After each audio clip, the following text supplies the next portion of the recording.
Hello friends, સ્વાગત છે તમારું નીતાબેસ કુકિંગમાં। આજે હું તમારી સાથે શેર કરવાની છું ચોકલેટ લસ્સી। તો ચોકલેટનું નામ પડે એટલે બાળકો ખુશ થઈ જાય છે। તો લસ્સીનું તમે તમારા બાળકોને ગરમીના દિવસોમાં જો આ ચોકલેટ લસ્સી બનાવીને આપશો ને તો એકદમ ખુશ થઈ જશે।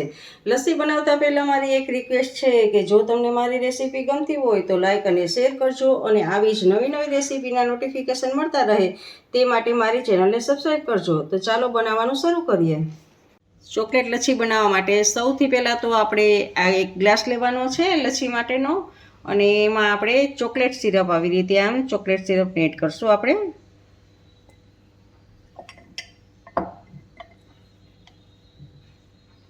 જુઓ આવી રીતે આમ લગાડવાનું છે બધી બાજુ।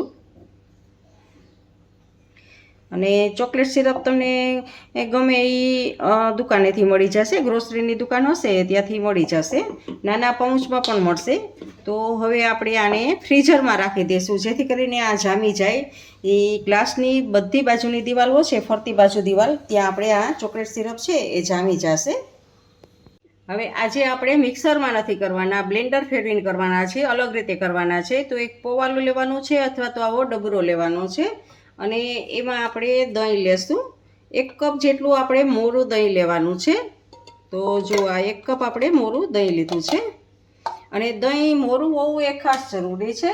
અને એમાં 1/3 કપ આપણે ખાંડ લેશું।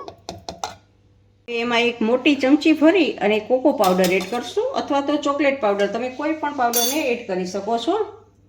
અને હવે એમાં ચોકલેટ સિરપ એડ કરવાનું છે, થોડુંક આપણે ચોકલેટ સિરપ એડ કરશું એટલે ચોકલેટનો ટેસ્ટ સારો આવે। તો આપણે ચોકલેટ સિરપ એડ કર્યું છે।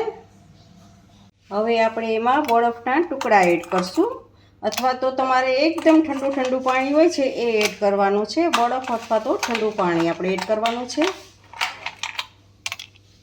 એ થોડુંક ઠંડુ પાણી પણ એડ કરીએ આપણે। અને હવે આપણે આમાં ઇલેક્ટ્રિક બ્લેન્ડરથી આપણે આમાં ફેરવશું। તો જુઓ એકદમ સરસ લચ્છી બની ગઈ છે, ચોકલેટ લચ્છી। જુઓ તમે જોઈ શકો છો કે એનો કલર જુઓ એકદમ ચોકલેટી કલર સરસ છે, અને આપણી આ લચ્છી તૈયાર છે। હવે આપણો આ એક ગ્લાસ છે અને એમાં આપણે લચ્છીને એડ કરશું।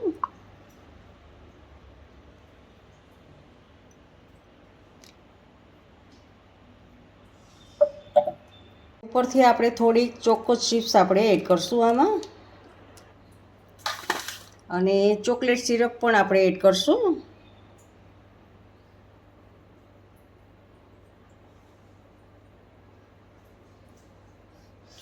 તો આપણી ઠંડી એકદમ ઉનાળામાં મજા આવે અને બાળકોને ખૂબ જ ભાવે એવી ચોકલેટ લચ્છી તૈયાર છે। ફ્રેન્ડ્સ, તમને મારી આ રેસીપી કેવી લાગી તે કમેન્ટ કરજો, અને જો સારી લાગી હોય તો લાઈક કરીને તમારા ફેમિલી મેમ્બર્સ અને ગ્રુપમાં શેર કરજો, અને મારી ચેનલને સબસ્ક્રાઈબ કરવાનું ભૂલતા નહીં। આવજો, બાય, ફરી મળીએ એક નવી રેસીપી સાથે।